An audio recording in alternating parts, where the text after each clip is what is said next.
आपको आज बताना है numerical problem of NCERT book. NCERT की किताबों से संबंधित आंकिक प्रश्न आपकी सहायक पुस्तक से इतने आंकिक प्रश्न बता दिए गए हैं कि इस किताब के सवाल आप खुद ही लगा सकते हैं।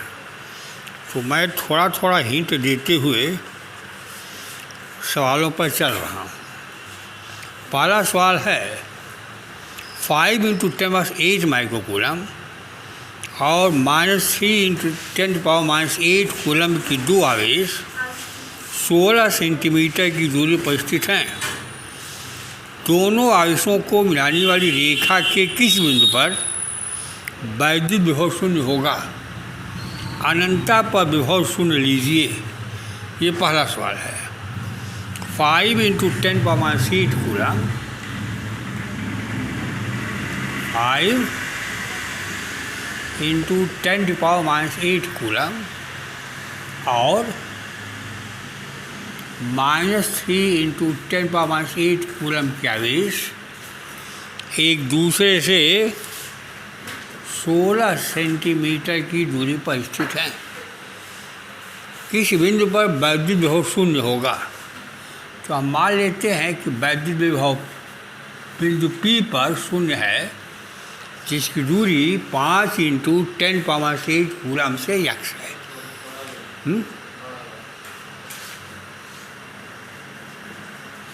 तो 5 × 10⁻8 कूलम के कारण P पर विभव V1 बराबर 1/4 π/0 5 × 10⁻8 बटा x -3 × 10⁻8 कूलम के कारण P पर विभव V2 बराबर -3 × 10⁻8 बटा 16 - x। P पर विभव V बराबर V1 + V2 1/4 π/0 5 × 10⁻8 बटा x प्लस 1/4 π/0 -3 × 10⁻8 बटा 16 - x। P पर विभव बराबर 0। इसका मतलब हुआ 1/4 π/0 5 × 10⁻8 बटा x -1/4 π/0 छोड़िए 3 × 10⁻8 बटा 16 - x बराबर 0। या 1/4 π/0 5 × 10⁻8 बटा x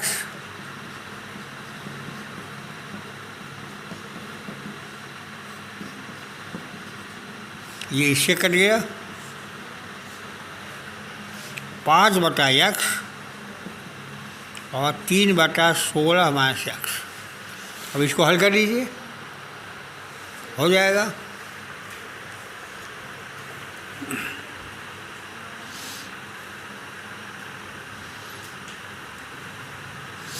दस सेंटीमीटर भुजा वाले खटभुज के प्रत्येक शीर्ष पर 5 माइक्रोकूलम का आवेश है। खटभुज के केंद्र पर वैद्युत विभव का परिकलन कीजिए। 10 सेंटीमीटर भुजा वाले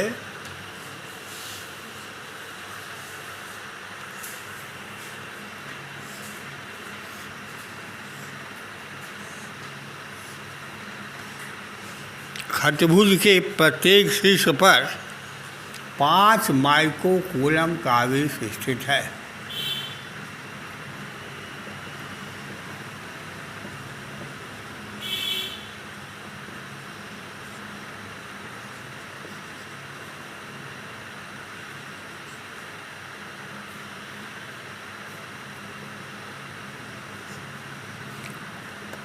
केंद्र ओ पर वैद्युत विभव निकालना है। इतना जान लीजिए कि केंद्र से शीर्षों की दूरी बराबर होगी। यह दूरी ओ ए है, ओ बी है, ओ सी है, ओ डी है, ओ ई है और ओ एफ है। ये तीनों दूरियां 1 2 3 4 5 6 दूरियां बराबर हैं, आर के बराबर है। तो ओ ए बराबर ओ बी बराबर ओ सी बराबर ओ डी बराबर ओ ई बराबर ओ एफ बराबर आर, और आर बराबर 10 सेंटीमीटर। यह कोण 120 का होता है, यह कोण 60 का हो गया, यह कोण भी 60 का हो गया, यह कोण भी 60 का हो गया। ये संभाव्य त्रिभुज बन गया, हो गया 10। तो प्रत्येक आवेश कारण विभव आवेश भी समान है, दूरी भी समान है, तो 6 के कारण विभव भी समान होगा। इसलिए ओ पर विभव भी बराबर 6 गुणे 1/4π0 5 × 10⁻⁻6 बटा 10 × 10⁻²। 1/4π0 Q/R। अब इसको हल करने में दिक्कत नहीं होनी चाहिए।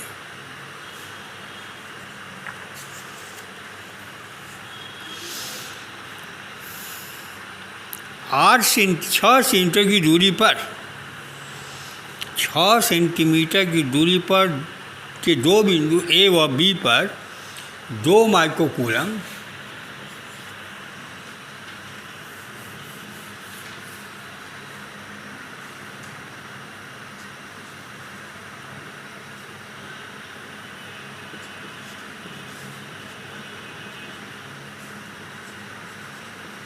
प्लस 2 माइक्रोकूलम के आवेश स्थित हैं।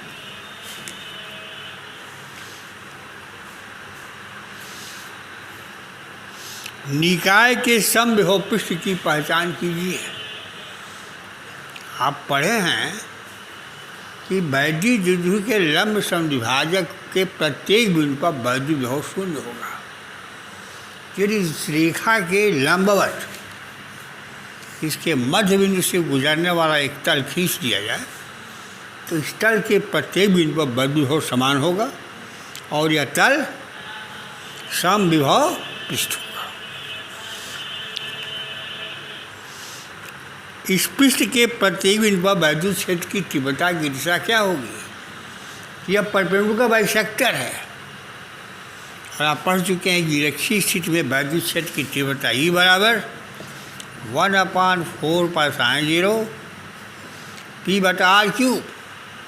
लेकिन वेक्टर फॉर्म में लिखते हैं तो लिखते हैं वेक्टर E बराबर 1/4π0 माइनस वेक्टर P/r³। इसके नोट में लिखवा गया है माइनस वेक्टर P/r³ हो गया। P वेक्टर की दिशा फ्रॉम -2 प्लस होती है, तो E की दिशा इसकी विपरीत, अर्थात वैद्युत द्विध्रुव इलेक्ट्रिक डाइपोल के एक्सिस के समांतर but anti parallel to electric dipole moment. Electric dipole moment की दिशा के प्रति समांतर होगा, उल्टा होगा, फ्रॉम पॉजिटिव टू नेगेटिव।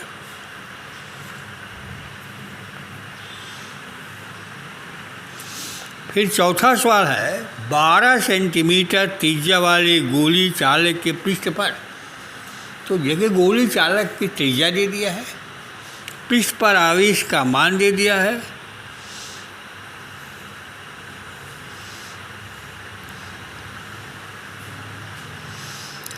तो अब यह सवाल वैद्युत क्षेत्र का हो गया। दिया है पृष्ठ पर 1.6 × 7 कूलम का आवेश एक समान रूप से वितरित है। गोले के अंदर वैद्युत क्षेत्र की तीव्रता 0 होती है। पहले का उत्तर 0 हो गया। गोले के ठीक बाहर यानी गोले के पृष्ठ पर 1/4π0 Q/R हो गया। तो Q दिया है, R का मान रख दीजिए। गोले के केंद्र से 18 सेंटीमीटर पर है क्या कर रही हो? बंद करो किताब। गोले के केंद्र से 18 सेंटीमीटर पर वैद्युत की तीव्रता E बराबर 1/4π0 Q/r²। पृष्ठ पर या बाहर किसी बिंदु पर वैद्युत क्षेत्र की तीव्रता निकालने के लिए संपूर्ण आवेश को केंद्र प्रकार का तो हम मानते हैं। दूरी R दिया है 18 सेंटीमीटर, आवेश का मान दिया है 1.6 × 10⁷ कूलम। मान रखिए 9 × 10⁹ गुणे 1.6 × 10⁷ कूलम बटा 18 × 10⁻² न्यूटन पर कूलम।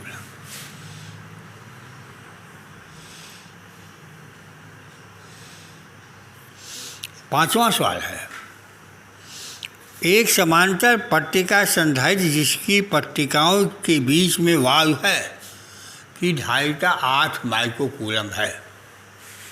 एक समांतर पर संधारित्र है, वायु संधारित्र है, धारिता C बराबर ε0 A/d है।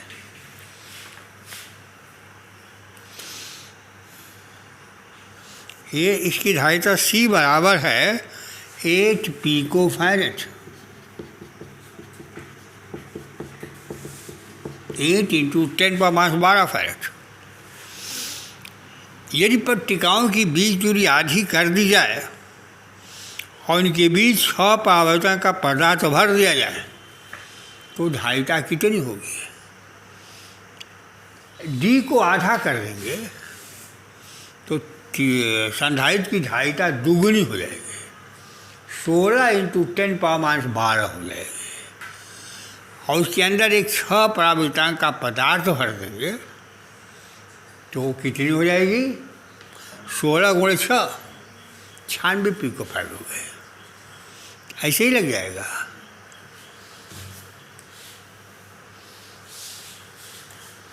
लेकिन प्लेटों के मध्य दूरी आधी कर देने पर वायु संधारित्र की धारिता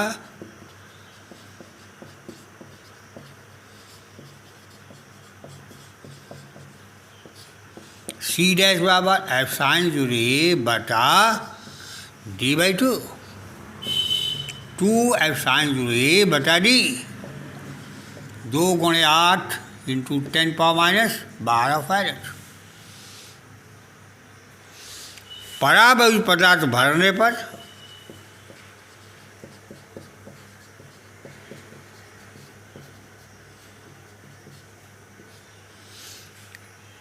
C डबल डैश बराबर K × C डैश, K गुनी बढ़ जाती है, बराबर हो गया 6 × 16 × 10⁻12 फैरेड। 100 × 96 9.6 × 10⁻11 फैरेड।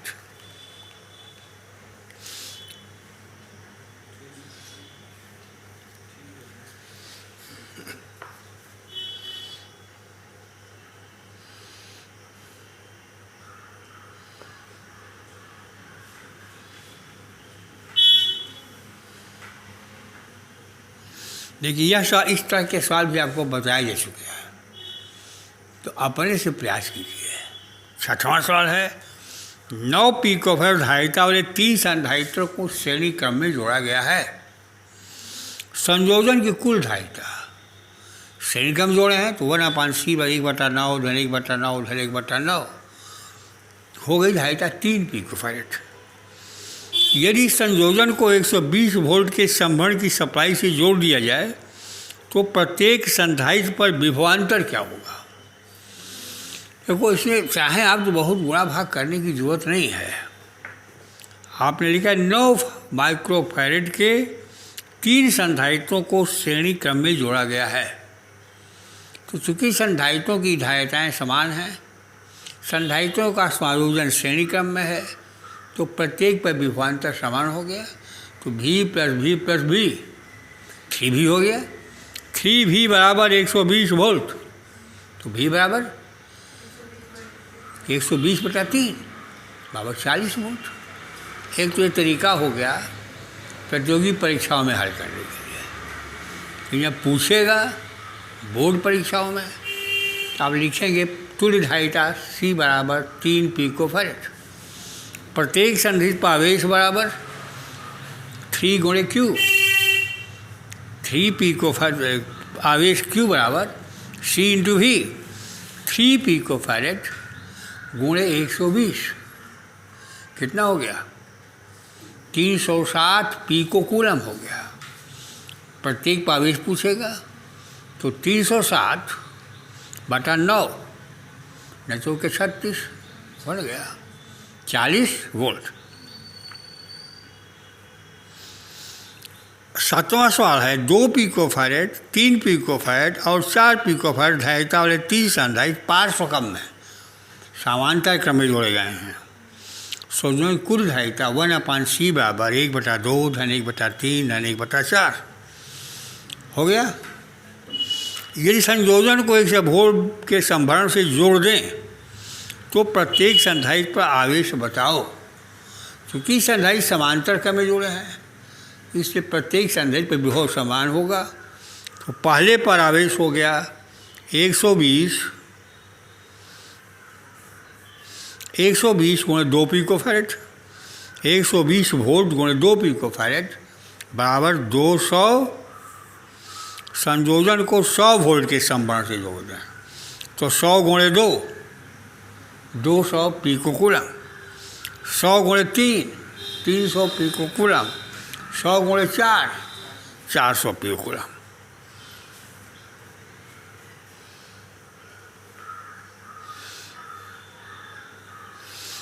8वां सवाल भी वैसे ही है, 9वां सवाल भी ऐसे ही है।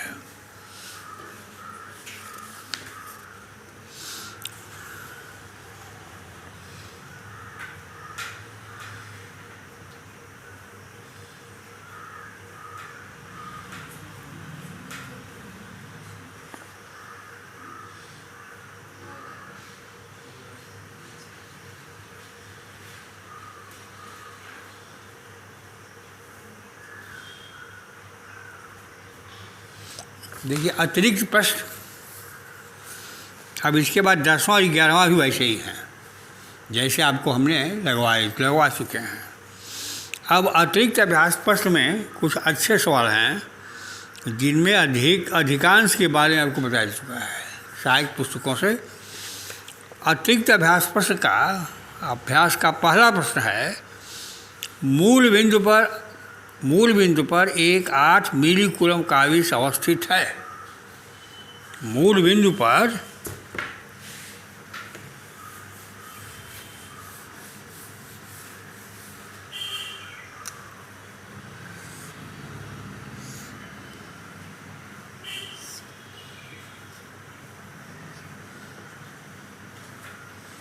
एक 8 मिली कूलम का आवेश अवस्थित है। 003 सेंटीमीटर ये मूल बिंदु 8 मिली कूलम का आवेश अवस्थित है। -2 × 10⁻² कूलम एक छोटे आवेश को बिंदु P बराबर 003 ये बिंदु P हो गया से बिंदु R बराबर 069 सेंटीमीटर 069 सेंटीमीटर से होकर बिंदु 040 सेंटीमीटर 040 सेंटीमीटर पर ले जाने में कितना कार्य करना पड़ेगा। P R और तीसरा बिंदु है Q। यहाँ से यहाँ ले जाए फिर यहाँ से यहाँ ले आए कितना कार्य करना पड़ेगा, क्या करना चाहिए।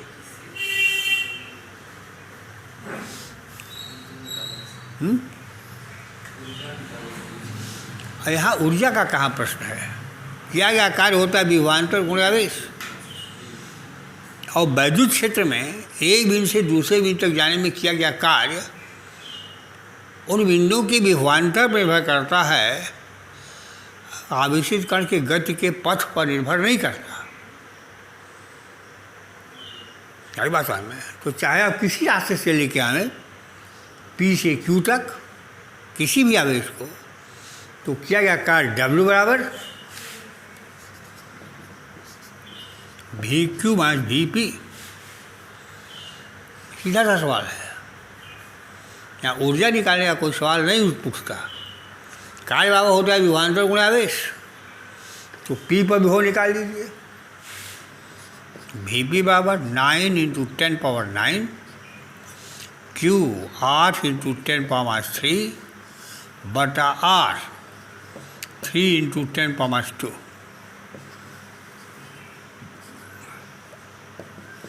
Nine into 10 power 9, 8 into 10 power 3, दूरी है 4 इंटू 10 पावर माइनस 2 वोल्ट। किया गया कार्य W बराबर VQ माइनस VP गुणे Q। Q का मान दिया है -2 into 10 power 9, -2 into 10 power minus 9 coulomb आवेश। तो यहाँ से VP निकाल लिया, यहाँ से VQ निकाल लिया, घर पर आंखिक मान निकालिए, आवेश से गुणा कीजिए, अपने से लगाए तो कम से कम अभ्यास तो हो जाए। हाँ, देखिए एक मूल बिंदु पर 8 मिली कूलम का आवेश स्थित है। एक बिंदु 003 पर है, मतलब इसका x निर्देशांक 0 है, y निर्देशांक 0 है, z निर्देशांक 3 है, अर्थात यह बिंदु z अक्ष पर स्थित है। यहाँ पर 0,9,069 है बिंदु R का कोऑर्डिनेट। इसका मतलब है यह YZ प्लेन में है। एक बिंदु का कोऑर्डिनेट है 0, 4, 0, मतलब Y कोऑर्डिनेट 4 है, x और z कोऑर्डिनेट 0 है। तो हमने उन बिंदुओं को निर्धारित कर दिया। अब आवेश को P से R पर ले जाते हैं, R से Q पर ले जाते हैं, तो किया गया कार्य पथ पर निर्भर नहीं करता। कार्य होता है विभवांतर गुणे आवेश। तो VP का मान निकाल लिया, VQ का मान निकाल लिया, दोनों को घटा दिया, आवेश से गुणा कर दिया। तो आवेश को अपने से हल करें, न्यूमेरिकल मतलब आंकिक गणना है।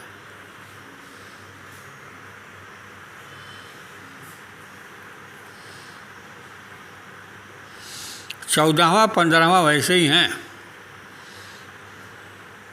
तो अब आप अपने से लगा के कर तो नहीं, आपको 3 दिन का लॉकडाउन है, हम बीच बीच में प्रयास करेंगे। तो इस लॉकडाउन में इसको ख़त्म कर लीजिए। अतिरिक्त प्रश्न को भी, अतिरिक्त प्रश्न प्रतियोगिता परीक्षा के दृष्टिकोण से ज़्यादा महत्वपूर्ण, इसलिए इनको जरूर हल कीजिए।